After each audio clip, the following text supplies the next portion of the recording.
మన ప్రభు అయిన యేసుక్రీస్తు పరిశుద్ధ నామంలో ప్రతి ఒక్కరికి కూడా వందనాలు చెల్లిస్తూ ఈ దినపు ఆరాధన కార్యక్రమాన్ని పిలుపు వాక్యంతో ప్రారంభించుకుందాం. సమస్త దేశములారా యెహోవాకు ఉత్సాహధ్వని చేయుడి, సంతోషముతో యెహోవాను సేవించుడి, ఉత్సాహగానము చేయుచు ఆయన సన్నిధికి రండి. యెహోవాయే దేవుడని తెలుసుకొనుడి. ఆయనే మనల్ని పుట్టించును, మనం ఆయన వారము, మనం ఆయన ప్రజలము, ఆయన మేపు గొర్రెలము. కృతజ్ఞతార్పణలు చెల్లించుచు ఆయన గుమ్మములో ప్రవేశించుడి, కీర్తనలు పాడుచు ఆయన ఆవరణములో ప్రవేశించుడి. ప్రార్థన చేద్దాం. ప్రేమగల మా తండ్రి, దయగల మా దేవ, సర్వశక్తిమంతుడా, మీ పరిశుద్ధ పాదములకు వందనాలు. ఆకాశం మీ సింహాసనము, భూమి పాదపీఠము అలాంటి గొప్ప దేవుడు నాయనా. భూలోకంలో మీరు ఇచ్చిన రక్షణను బట్టి, కాపుదలను బట్టి, సమస్త ఉపకారాలను బట్టి మీ స్తోత్రాలు. మరి ఈ సమయంలో నాయనా ఆరాధనలో మేమందరం కూడా చేరి మిమ్మల్ని ఆరాధిస్తూ, మహిమపరుస్తూ, గణపరుస్తూ ఉండగా మీ ఆత్మశక్తిని, బలాన్ని మాకు మెండుగా దయచేయమని, మిమ్మల్ని గణపరిచి మీ దీవెనలకు పాత్రలుగా మమ్మల్ని దీవించమని, ఆరాధన అంతటిలో మీ సన్నిధి మాకు మెండుగా అనుగ్రహించమని ప్రభువైన యేసుక్రీస్తు ఉన్నతమైన నామములో అడుగుచున్నాము తండ్రి, ఆమేన్. దేవుని స్తోత్రం. ఈ సమయంలో పాడుకొని దేవుని పరిశుద్ధ నామాన్ని మహిమపరుచుకుందాం.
పరిశుద్ధ గ్రంథంలో నుండి 8వ కీర్తన ఉత్తర ప్రత్యుత్తర రీతిగా దేవుని వాక్యాన్ని చదువుకుందాం.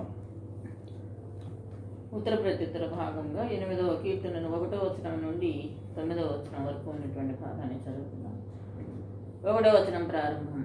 యెహోవా మా ప్రభువా, ఆకాశములలో నీ మహిమను కనబరుచువాడా, భూమి అన్నంతటా నీ నామము ఎంత ప్రభావము గలది.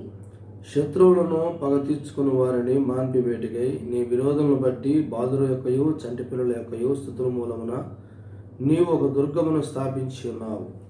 నీ చేతి పని అయిన నీ ఆకాశములను నీవు కలుగజేసిన చంద్ర నక్షత్రములను నేను చూడగా, నీవు మనుష్యుణ్ణి జ్ఞాపకం చేసుకున్నట్టుకు వాడేపాటివాడు, నీవు నరపుత్రుని దర్శించుటకు వాడేపాటివాడు.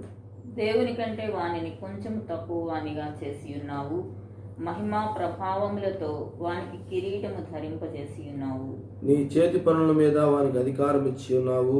గొర్రెలనన్నిటినీ, ఎడ్లనన్నిటినీ, అడవి మృగములను, ఆకాశ పక్షులను, సముద్ర మత్స్యములను, సముద్ర మార్గములో సంచరించు వాటన్నిటినీ వాని పాదముల కింద నీవు ఉంచి ఉన్నావు.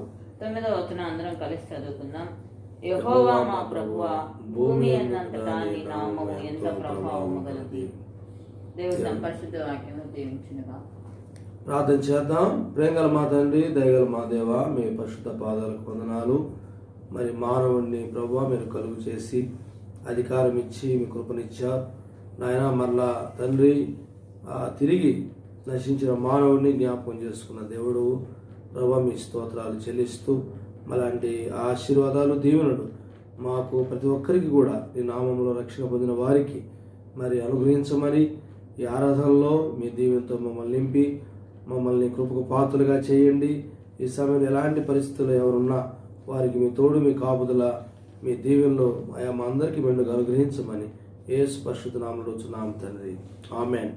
దేవుని పరిశుద్ధ నామానికి మహిమ కలుగును గాక. ఈ ప్రత్యేకమైన సమయంలో ప్రత్యేకమైన పాట పాడి దేవుని నామాన్ని మహిమపరుచుకుందాం.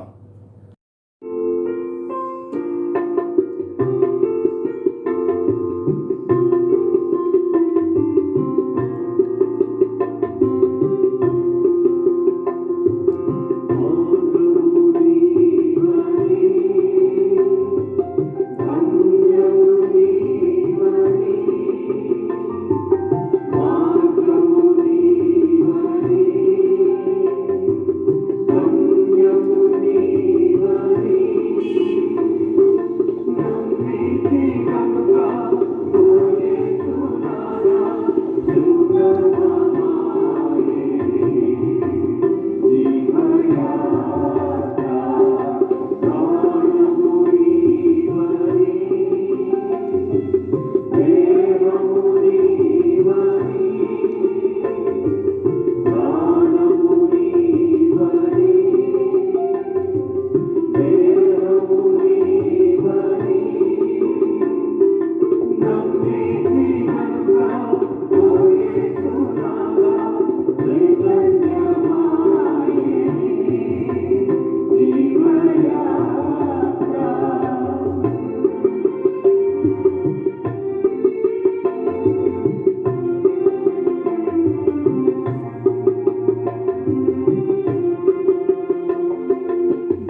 ఈరోజు వాక్య ధ్యానము గొప్ప విశ్వాసం. గొప్ప విశ్వాసం ద్వారా మనము ఎలాంటి దీవెనలు, స్వస్థత, దేవుని యొక్క శక్తి ఎలా పొందుకోగలమో మనం వాక్యం ద్వారా చూద్దాం. మార్కు సువార్త 5వ అధ్యాయము 21వ వచనం నుండి 24వ వచనం వరకు వాక్య భాగాన్ని చదువుకున్నాం. మార్కు సువార్త 5వ అధ్యాయము 21 నుండి 24వ వచనం వరకు వాక్య భాగాన్ని చదువుకున్నాం. యేసు మరలా దోణి ఎక్కి అద్దరికి వెళ్ళినప్పుడు బహుజన సమూహములు ఆయన దగ్గర కూడి వచ్చెను. ఆయన సముద్ర తీరమునుండగా రాజమంది పందిరపు అధికారుల్లో యాయూరును ఒకడు వచ్చి ఆయనను చూచి ఆయన పాదముల మీద పడి, నా చిన్న కుమార్తె చావనై ఉన్నది, అది బాగుపడి బ్రతుకున్నట్లు నీవు వచ్చి దాని మీద చేతులుంచవలనని ఆయనను మిగుల బతిమాలు కొనగా ఆయన అతనితో కూడా వెళ్ళెను.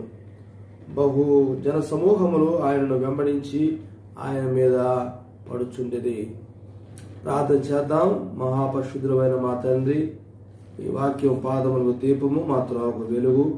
మీ ఆత్మాభిషేకంతో మమ్మల్ని నింపి దీవించమని, ఇలాంటి శ్రేష్టమైన విశ్వాసము మా జీవితాల్లో మీరు ప్రసాదింప చేయమని యేసు పరిశుద్ధ నామములో అడుగుచున్నాము తండ్రి, ఆమేన్.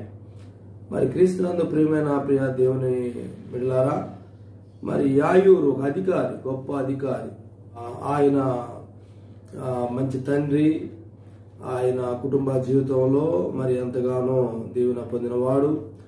అలానే సమాజంలో ఆయన గొప్ప అధికారి. ఆ అధికారి ఎలాగా దీవెన పొందాడో, తన కుమార్తెను ఎలా బాగు చేసుకున్నాడో మనం కొన్ని విషయాలు చూస్తే, యేసు ప్రభు ఆయన పరిచర్యలో ఆయన నశించిన దాన్ని వెతికి రక్షించడానికి ప్రభు ఈ లోకానికి వచ్చాడు. ఆయన ఈ సువార్త నిమిత్తము పరిచర్యలో పోతూ ఉన్నప్పుడు యేసు మరలా దోణి ఎక్కి అద్దరికి వెళ్ళినప్పుడు బహుజన సమూహములు ఆయన యొద్దకు కూడి వచ్చెను. బహుజన సమూహాలు ఆయన యొద్దకు పరలోక సందేశాన్ని వినడానికి, మేళ్లు పొందడానికి, స్వస్థత కార్యాలు పొందడానికి, దురాత్మ శక్తులు నుంచి విడుదల పొందడానికి, శాపాల నుండి, కీడుల నుండి విడిపించబడడానికి యేసు ప్రభు దగ్గరికి అనేక మంది వస్తూ ఉన్నారు. ఆయన అలాగా వస్తూ ఉన్నప్పుడు ఆయన సముద్ర తీరం ఉండగా సమాజపు మందిరపు అధికారుల్లో యాయూరును ఒకడు వచ్చి, సమాజపు మందిర అధికారుల్లో చాలా మంది సమాజపు మందిరపు అధికారులు ఉంటారు. ఆ మందిరపు అధికారుల్లో యాయూరును ఒకడు వచ్చి, అధికారుల్లో ఉన్నటువంటి వ్యక్తి ఒకరు వచ్చి ఆయనను చూచి ఆయన పాదముల మీద పడి, నా చిన్న కుమార్తె చావనై ఉన్నది, అది బాగుపడి బ్రతుకున్నట్లు నీవు వచ్చి దాని మీద చేతులుంచవలనని ఆయనను మిగుల బతిమాలు కొనగా ఆయన అతనితో కూడా వెళ్ళాడు. కాబట్టి ఇది యేసు ప్రభు ఆయన యాయూరుతో అధికారితో వెళ్ళిన సందర్భము. ముందుగా బతిమాలుకుంటున్నప్పుడు ప్రభు మరలా ఇక్కడ వచనాలు చూస్తే ఆయన ఇంకను మాట్లాడుచుండగా సమాజపు మందిరపు అధికారి ఇంట నుండి కొందరు వచ్చి ఆయన యేసు ప్రభుతో మాట్లాడుతూ ఉన్నాడు. ఆ యాయూరు అధికారి మాట్లాడుతుంటే ఇంటికాడి నుంచి కొందరు వచ్చారు ఆ యాయూరు దగ్గరికి. అది యేసు ప్రభుతో మాట్లాడుతున్నాడు. యాయూరు తన కుమార్తె విషయమై ప్రాధేయపడుతున్నాడు. కొందరు వచ్చి, నీవు ఇక బోధకుని ఎందుకు శ్రమ పెడుతున్నావు, శ్రమ పెట్టవద్దు అనేది యేసు వారు చెప్పిన మాట లక్ష్య పెట్టగా వారంతా వాళ్ళు వచ్చి, నువ్వెందుకు బోధకుని శ్రమ పెడుతున్నావు, ఎందుకు బతిమలాడుతున్నావు, నీ కుమార్తె లాభం లేదు అని చెప్తున్నప్పుడు యేసు వారు చెప్పిన మాట లక్ష్య పెట్టక, భయపడకము, నమ్మిక మాత్రం ఉంచమని సమాజపు మందిర అధికారితో చెప్పి, పేతురు, యాకోబు సహోదరుడు యోహాను వారి తప్ప మరి ఎవరినైనా తమ వెంబడి రానిక సమాజపు మందిర అధికారి ఇంటికి వచ్చి వారు గొల్లుగా నుండి చాలా ఏడ్చుచు ప్రలాపించుచు ఉండుట చూచి లోపలికి పోయి, మీరెలా గొల్లు చేసి ఏడ్చున్నారు, ఈ చిన్నది నిద్రించుచున్నదే గాని సరిపోలేదని వారితో చెప్పాను. అందుకు వారు ఆయనను అపహసించిరి. అయితే ఆయన వారి నందరిని బయటికి పంపివేసి ఆ చిన్నదాని తల్లిదండ్రులను తనతో ఉన్నవారిని వెంటబెట్టుకొని ఆ చిన్నది పనుండి ఉన్న గదిలోనికి వెళ్ళి ఆ చిన్నదాని చెయ్యి పట్టి తల్లి తాకుమి అని ఆమెతో చెప్పెను. ఆ మాటకు చిన్నదాన మరి లెమ్మని నీతో చెప్పుచున్నానని అర్థం. వెంటనే ఆ చిన్నది లేచి నడవసాగిను. ఆమె 12 సంవత్సరముల ప్రాయము గలది. వెంటనే వారు బహుగా విస్మయం పొందిరి. జరిగినది ఎవరికి తెలియకూడదని ఆయన వారికి గట్టిగా ఆజ్ఞాపించి ఆమెకు ఆహారం పెట్టడని చెప్పాను. కాబట్టి యేసు ప్రభు ఇంటికి వెళ్ళాడు. తన ప్రధానమైన శిష్యులను వెంట పెట్టుకొని మిగతా వారిని పక్కన పెట్టి వారితో వెళ్ళి ఆ చిన్న కుమార్తెను, యాయూరు చిన్న కుమార్తెను తల్లిదాకుమా అని స్వస్థత మరి అనుగ్రహించాడు. ఆ చిన్నది లేచి నడవసాగినది. ఆమెకు ఆహారం పెట్టమని చెప్పాడు. కాబట్టి యేసు ప్రభు ఆ యాయూరు కుమార్తెను స్వస్థపరిచాడు, మరి లేపాడు. మరి అలాంటి ఆ గొప్ప కార్యము చేశాడు. మరి ఇవన్నీ కూడా జరగడానికి యాయూరులో ఉన్నటువంటి గొప్ప విశ్వాసం. మరి యేసు ప్రభు కూడా చెప్పాడు, నీవు భయపడకము, నమ్మకం మాత్రం ఉంచుము. కాబట్టి ఆ గొప్ప విశ్వాసము అందరూ కూడా ఇంకా బాధ పెట్టవద్దు, ఆ బోధకుని శ్రమ పెట్టవద్దు అని ఎన్ని చెప్పినా ఆ గొప్ప విశ్వాసముతో యేసు ప్రభువును బతిమలాడుకొని వేడుకొని ఆయనను మరి వెంట తీసుకుని వచ్చే యేసు ప్రభువును తన ఇంటికి తీసుకుని వచ్చే విధంగా ఆయన ప్రతిమాలుకున్నాడు.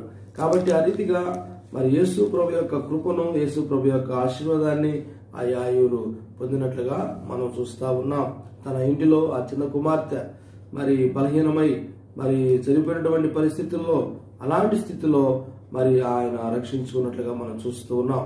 కాబట్టి మన జీవితాల్లో కూడా మన ఆత్మీయమైన బిడ్డలు లేకపోతే సొంత బిడ్డలు మరి ఎవరైనా సరే ప్రభులో, ప్రభు యొక్క సేవలో, ప్రభు పరిచర్యలో మరి ఆ సరిగా లేనప్పుడు మరి వారిని రక్షించుకోవలసినటువంటి ఆవశ్యకత ఎంతైనా ఉన్నదని మనం గమనించాలి. ఈ లోకంలో అన్ని పరిస్థితుల్లో బాగుంటారు, కానీ దేవుల్లో వారు బతికినటువంటి వారు, ఆత్మీయంగా వారు ఆ మేలుకొల్పులో అంటే సజీవంగా మరి ఉన్నవారుగా ఉండాలని దేవుడు కోరుకుంటున్నాడు. కాబట్టి క్రీస్తునందు ప్రియమైన వారులారా, దేవుని పరిచర్యలో, దేవుని యొక్క సేవలో, దేవుని సాక్షిలో, దేవుని సాక్ష్యము ఆ చెప్పుటలో ఏ రీతిగా ఉన్నారో మనము గమనించాల్సినటువంటి ఆవశ్యకత ఎంతైనా ఉన్నది. కాబట్టి యాయూరులో ఉన్న గొప్ప విశ్వాసము తన కుమార్తెను స్వస్థపడడానికి, మరి బాగుపడడానికి, బ్రతకడానికి, రక్షించబడడానికి ఆయనకు గొప్ప విశ్వాసము కారణమైంది. కాబట్టి మంచి విశ్వాసం యేసు ప్రభు కూడా మరి ఆ విశ్వాసం నమ్మకం మాత్రం ఉంచమని చెప్పాడు.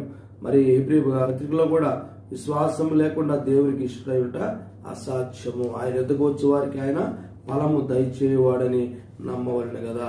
కాబట్టి యేసు ప్రభు దగ్గరికి వచ్చినప్పుడు ఆయన ఫలము దయచేస్తాడు. అది ఆయన చేసే ఆశీర్వాదాల్లో మనకి ఏది అవసరమో ఆ అవసరాన్ని ఆయన తీర్చి ఆయన మనల్ని తృప్తిపరిచే దేవుడుగా, మనల్ని కాపాడే దేవుడుగా మన ప్రభు ఉన్నాడు. కాబట్టి గొప్ప విశ్వాసము చాలా ప్రాముఖ్యమైనది. అలానే ఒక వ్యక్తి కుష్ఠరోగి యేసు ప్రభు దగ్గరికి వస్తాడు.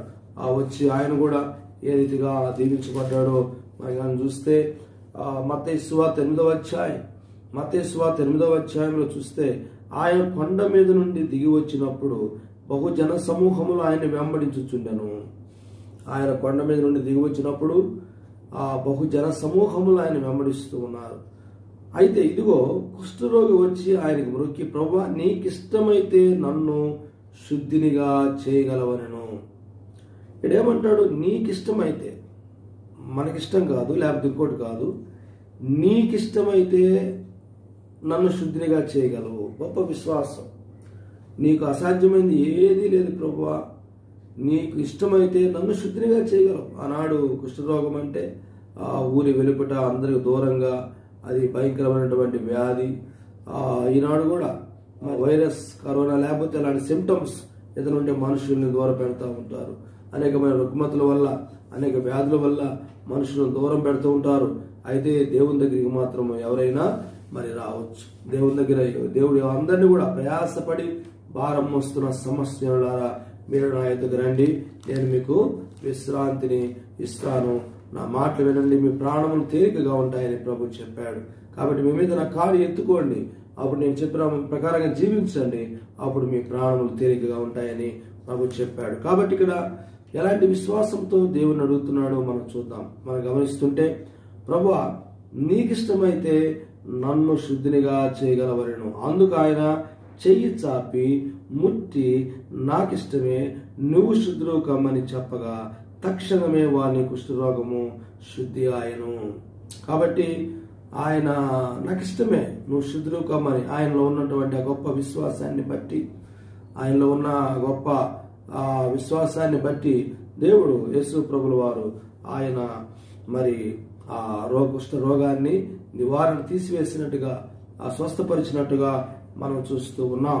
కాబట్టి అలానే శతాధిపతి ఈయన కూడా మరి ఎంతో మంది మీద అధికారి. 8వ అధ్యాయము 5వ వచనంలో ఆయన కపెర్నహూములో ప్రవేశించినప్పుడు ఒక శతాధిపతి ఆయనకు వచ్చి, ప్రభువా, నా దాసుడు పక్షవాయువుతో మిగిలిన బాధపడుచున్నాడు.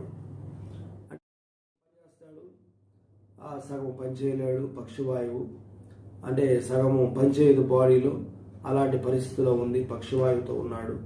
కాబట్టి మరి నువ్వు వచ్చి పక్షవాయు బాధపడుచున్నాడు, ఆయనతో వేడుకొనడు. యేసు నేను వచ్చి వారిని స్వస్థపరిచిందని అతనితో చెప్పగా ఆ శతాధిపతి, ప్రభువా, నీవు నా ఇంటిలోనికి వచ్చుటకు నేను పాత్రుడును కాను. ఎంత గొప్ప అధికారి, మరి అధికారి, మరి ఆయన మరి ఎలాగా ప్రభువుని, ఎంత ప్రభులో ఉన్న పరిశుద్ధత, ప్రభులో ఉన్న శక్తి, ప్రభులో ఉన్న గొప్పతనము, మరి అవన్నీ కూడా గమనించి, ప్రభువా, నీవు నా ఇంట్లోనికి వచ్చుటకు నేను పాత్రుడును కాను అని తెలియజేస్తూ ఉన్నాడు. కనుక మరి ప్రభు మరి వచ్చుటకు పాత్రుడు కాను, నీవు మాట మాత్రం సెలవిమ్ము, అప్పుడు నా దాసుడు స్వస్థపడును.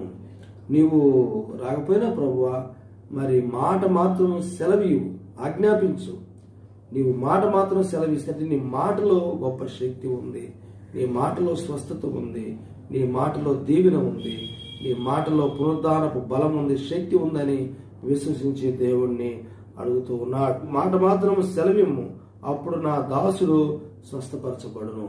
కాబట్టి నువ్వు మాట మాత్రం సెలవిస్తే చాలు, నా దాసుడు స్వస్థపడతాడు అని శతాధిపతి మరి చెప్పాడు. ఇక్కడ నేను కూడా అధికారముకు లోబడిన వాడును, నా చేతి క్రింద సైనికులు ఉన్నారు. నేను ఒకరిని పొమ్మంటే పోవును, ఒకరిని రమ్మంటే వచ్చును, నా దాసుని ఈ పని చేయమంటే చేయును అని ఉత్తరం ఇచ్చును. యేసు ఈ మాట విని ఆశ్చర్యపడి వెంట వచ్చున్న వారిని చూచి, ఇశ్రాయేలులో మరి ఎవరికైనా ఇంత విశ్వాసం ఉన్నట్టు చూడలేదని నిశ్చయముగా మీతో చెప్పుచూ ఉన్నాను. కాబట్టి ఇశ్రాయేలులో కూడా ఇలాంటి విశ్వాసం లేదే, మరి ఇశ్రాయేలులో కూడా దేవుని బిడ్డలలో అలాంటి వారిలో కూడా ఇలాంటి విశ్వాసం లేదే. కాబట్టి ఎలాంటి విశ్వాసం ఉండాలో ప్రభు చెప్తూ ఉన్నాడు. కాబట్టి గొప్ప విశ్వాసము మరి ఆ దాసుని స్వస్థపరిచినట్లుగా మనం చూస్తూ ఉన్నాం. అనేకులు తూర్పు నుండి పడమటి నుండి వచ్చి అబ్రహాముతో కూడాను, ఇస్సాకుతో కూడాను, యాకోబుతో కూడాను ఈ పరలోక రాజ్యమందు కూర్చుందురు గాని రాజ్య సంబంధులు వెలుపట చీకటిలో త్రోయబడును, అక్కడ ఏడుపును పండ్లు కొరుకుటి ఉండునని చెప్పాను, మీతో చెప్పుచున్నాను. అంత యేసు, ఇక వెళ్ళుము, నీవు విశ్వసించిన ప్రకారము నీకు అవునుగా కానీ శతాధిపతితో చెప్పాను. ఆ గడిలోనే ఆ దాసుడు స్వస్థపడెను. కాబట్టి ఆ గొప్ప విశ్వాసముతో మరి ఆ శతాధిపతిలో ఉన్న గొప్ప విశ్వాసముతో ఆ దాసుడు స్వస్థపడ్డాడు. కనుక మరి ఆ గొప్ప విశ్వాసము మన జీవితాల్లో చాలా ప్రాముఖ్యమైనది. కాబట్టి విశ్వాసము ద్వారా మనము ఆ దేవుని యొక్క వాగ్దానాలకు మనము పాత్రులుగా ఉండగలం. ఆ విశ్వాసం ద్వారా దేవుని యొక్క వాగ్దానాలకు, దేవుని దీవెనలకు మనం పాత్రులుగా ఉంటాం. మత్తయి సువార్త 21వ అధ్యాయంలో మనం కానీ చూస్తే అక్కడ మరి యేసు ప్రభు, అందుకు యేసు మత్తయి సువార్త 21వ అధ్యాయము, అందుకు యేసు, మీరు విశ్వాసం కలిగి సందేహింపకుండిన ఎడల ఈ అంజూరపు చెట్టు జరిగిన దానిని మాత్రమే కాదు, ఈ కొండను చూచి నువ్వు ఎత్తబడి సముద్రంలో పడవేయుడుగా కాకని చెప్పిన ఎడల అలాగ జరుగునని మీతో నిశ్చయముగా చెప్పుచున్నాను. మరి మీరు ప్రార్థన చేయనప్పుడు వేటిని అడుగుదురో అవి మీకు దొరుకునని నమ్మిన ఎడల మీరు వాటన్నిటినీ పొందుతారని చెప్పాను. కాబట్టి మీరు ప్రార్థన చేయనప్పుడు మీరు వేటినైతే అడుగుతారో అవన్నీ కూడా మీరు పొందుకుంటారని నమ్మిన ఎడల మీరు అన్ని కూడా పొందుకుంటారు. కాబట్టి విశ్వాసంలో మరి ఆ విశ్వాసమును బట్టి వాగ్దానాలు కూడా మనం వారసులుగా మనం ఉంటాం. ప్రార్థనకు జవాబు ఉంటుంది. విశ్వాసము ద్వారా మీరు నమ్మిన ఎడల మీరు అన్ని కూడా మీరు పొందుకుంటారని ప్రభువులు వారు చెప్పారు. అంతేకాకుండా మరి దేవుని విశ్వాసం ద్వారా దేవుని వాగ్దానాలకు పాత్రలమవుతాం. ఆ రెండో విషయము, విశ్వాసము ద్వారా దేవుని పిల్లలు అగుటకు మనము అధికారాన్ని పొందుతామని దేవుని వాక్యము తెలియజేస్తూ ఉంది. యోహాను సువార్త 1వ అధ్యాయం 12వ వచనంలో మనం కానీ గమనించినట్లయితే అక్కడ స్పష్టంగా దేవుడు తెలియజేస్తున్నాడు. మరి దేవుని పిల్లలు మామూలుగా వ్యక్తులకు ఎలాంటి ఆధిక్యతలు ఉంటాయి, దేవుని పిల్లలకు ఎలాంటి అధికారం ఉంటుంది. కాబట్టి ఇక్కడ కానీ చూస్తే ఆ యోహాను సువార్త 1వ అధ్యాయం 12వ వచనంలో తన్ను ఎందరు అంగీకరించారో వారందరికీ, అనగా తన నామమందు విశ్వాసం ఉంచిన వారికి దేవుని పిల్లలగుటకు ఆయన అధికారం అనుగ్రహించను. కాబట్టి యేసు ప్రభు అధికారాన్ని అనుగ్రహిస్తున్నాడు. ఆయన శక్తినే కాదు, ఆయన దేవుని పిల్లలగుటకు అధికారాన్ని యేసుక్రీస్తునందు విశ్వాసం వచ్చినప్పుడు ఆయన ఆది యందు వాక్యంగా ఉన్నాడు. ఆ వాక్యమైన దేవుడు కృపాసత్య సంపూర్ణంగా భూలోకానికి వచ్చాడు అందరినీ రక్షించడానికి. ఆయన కృపాసత్య సంపూర్ణంగా లోకం విశ్వసించినప్పుడు మనము దేవుని పిల్లలగుటకు అధికారాన్ని యేసు ప్రభు మనకు అనుగ్రహిస్తూ దేవుని పిల్లలు అయ్యే అధికారాన్ని యేసు ప్రభు మనకు కలుగు చేస్తున్నాడు. కాబట్టి క్రీస్తునందు ప్రియమైన దేవుని బిడ్డారా, మరి రక్త సంబంధం వలన శరీరేచ్ఛ వలన మనుష్యేచ్ఛ వలన పుట్టిన వారు కాదు, కానీ వాక్యము ద్వారా, వాక్యము శరీరధారి అయి కృపా సత్య సంపూర్ణుడుగా మన మధ్య నివసించను. తండ్రి వలన కలిగిన అద్వితీయ కుమారుని మహిమ వంటి మహిమను మనకు కనుగొంటిమి. యేసు ప్రభులో ఆ మహిమను మనము కనుగొంటున్నాం. కాబట్టి అంతేకాదు, విశ్వాసము ద్వారా ప్రార్థనలకు జవాబు వస్తుంది. అంతే దేవుని పిల్లల అధికారము మనం పొందుకుంటాం. మూడవది, గొప్ప శక్తిని పొందుకుంటాం. యోహాను సువార్తలోనే మరి 14వ అధ్యాయం 2వ వచనంలో మరి దేవుని యొక్క శక్తిని మనం పొందుకొని గొప్ప కార్యాలు చేసేవారిగా మనం ఉంటామని దేవుని వాక్యము సెలవిస్తూ ఉంది. దాన్ని గమనించినట్లయితే 12వ వచనంలో, మీరు నా నామమున ఏమడుగుతారో అది మీరు పొందుకుంటారు. ఎటుగా తీస్తే 12వ వచనంలో, నేను తండ్రి ఎదుగు వెళ్ళుచున్నాను కనుక నేను చేయు క్రియలు నా యందు విశ్వాసం ఉంచువాడు చేయను, వాటికంటే మరి గొప్పవి అతడు చేయనని మీతో నిశ్చయంగా చెబుతున్నాను. కాబట్టి నేను తండ్రి ఎదుగు వెళుచున్నాను, నా యందు విశ్వాసం ఉంచిన వాడు వారికి నేను శక్తిని పరిశుద్ధాత్మ ద్వారా ఆయన మరి నేను ఇస్తాను కనుక నాకంటే గొప్ప కార్యాలు మరి వారు చేస్తారు. ఆయన విశ్వాసం ఉంచిన వారు చేస్తారు. వారికి పరిశుద్ధాత్మను నేను అనుగ్రహిస్తాను కనుక, పరిశుద్ధాత్మ యొక్క శక్తిని, కృపను నేను అనుగ్రహిస్తాను కనుక నాకంటే గొప్ప కార్యాలు వారు చేస్తారు. కాబట్టి విశ్వాసం ద్వారా గొప్ప శక్తిని పొందుకొని గొప్ప కార్యాలు మనం చేస్తాం. అంతేకాకుండా మంచి విశ్రాంతిని మనం విశ్వాసం ద్వారా గొప్ప విశ్రాంతిని మనం పొందుకునే వారిగా ఉంటాం. ఎబ్రీ పత్రికలో మనం కానీ గమనించినట్లయితే అక్కడ మనం ఎలాంటి దేవుని వాగ్దానాలు పొందుకొని ఎలాగా విశ్రాంతిలో మనం ప్రవేశిస్తామో 3వ అధ్యాయము 3వ వచనంలో చూస్తే, ఎబ్రీ పత్రిక 4వ అధ్యాయము 3వ వచనంలో మనం కానీ గమనించినట్లయితే, ఆయన కార్యములన్నీ సంపూర్ణములైనవి, ఈ విశ్రాంతిని గురించి నేను కోపంతో ప్రమాణం చేసినట్లు వారు నా విశ్రాంతిలో ప్రవేశింపరు. ఆయన చెప్పిన మాట అనుసరించి విశ్వాసులమైన మనము విశ్రాంతిలో ప్రవేశించుతున్నాము. కాబట్టి ఆయన్ను అవిశ్వాసులు ఎవరు కూడా విశ్రాంతిలో ప్రవేశింపరు, కానీ విశ్వాసంగా ఉన్నవారు విశ్రాంతిలో ప్రవేశిస్తారు. పరలోక రాజ్యానికి వారసులు అవుతారు. పరలోక రాజ్యంలో గొప్పవారిగా ఉంటారు. ఈ లోకంలో పేదవారైనప్పటికీ విశ్వాసంలో గొప్పగా ఉంటే వారు పరలోక రాజ్యంలో వారు గొప్పగా ఉంటారని దేవుని వాక్యము సెలవిస్తుంది. విశ్వాసముతో ఆయన నామములో మనం ఆయన చిత్తానుసారంగా మనం ఏది అడిగినా ఆయన మనకు అనుగ్రహిస్తాడని వాగ్దానం చేసి ఉన్నాడు. కాబట్టి విశ్వాసంతో మనం అడిగిన వాటిని, ఆరోగ్యము లేకపోతే ఆర్థిక మరి ఆ దీవెనలు, జ్ఞానము ఏదైనా సరే ప్రభు అనుగ్రహించే దేవుడుగా మన ప్రభు ఉన్నాడు. కాబట్టి గొప్ప విశ్వాసము ద్వారా అనేకమైన గొప్ప కార్యాలు మనం పొందుకొని దేవుని మయంపరిచే వారిగా ఉందాం. అలాంటి అభిషేకము, కృప మనం పొందినట్లుగా ఆ అభిషేకము, ఆ గొప్ప విశ్వాసము మన జీవితంలో ఉన్నట్లుగా మనము తీర్మానం చేసుకుందాం. ప్రభా, నేను గొప్ప విశ్వాసముతో ఈ లోకంలో జీవిస్తూ గొప్ప కార్యాలు తలపెట్టి నిన్ను గణపరిచి నీ సాక్షిగా ఉన్నట్లుగా నన్ను దీవించు ప్రభా. అలాంటి గొప్ప విశ్వాసము నాకు, నా కుటుంబంలో, నా సంఘ జీవితంలో నాకు అనుగ్రహించు ప్రభా. గొప్ప విశ్వాసముతో మీ దేవుని శక్తి పొందుకొని దేవుని కొరకు గొప్ప కార్యాలు చేయనట్లుగా, నన్ను నీ కొరకు గొప్ప కార్యాలు చేయనట్లుగా నన్ను దీవించని మనం తీర్మానం చేసుకుందాం. ప్రార్థన చేద్దాం. మహాపరిశుద్ధమైన మా తండ్రి, ప్రేమగల ప్రభువా, మీ ఆత్మాభిషేకం, ఆశీర్వచనం దయచేయండి. యాయుడు తన చిన్న కుమార్తె మరి చనిపోయినప్పుడు మరి మీ దగ్గరికి వచ్చి మరి గొప్ప విశ్వాసంతో మీ దగ్గర వేడుకొని ఆమెను రక్షించుకున్నాడు, కాపాడుకున్నాడు. ఇంకా ఆయన గొప్ప విశ్వాసంతో ఆ కుష్ఠరోగి స్వస్థ పొందాడు.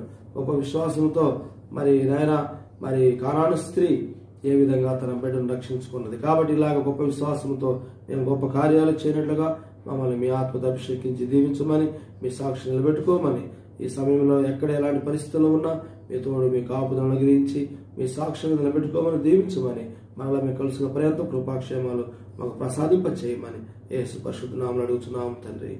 ఆమేన్. తండ్రి, కుమార, పరిశుద్ధాత్మ త్రియేక దేవుని దీవెనలు గొప్ప విశ్వాసంతో జీవించాలని తీర్మానం చేసుకున్న మనందరితో సదాకాలం తోడైన కాపాడుగాక. ఆమేన్. God bless you. Go in peace. Praise lord.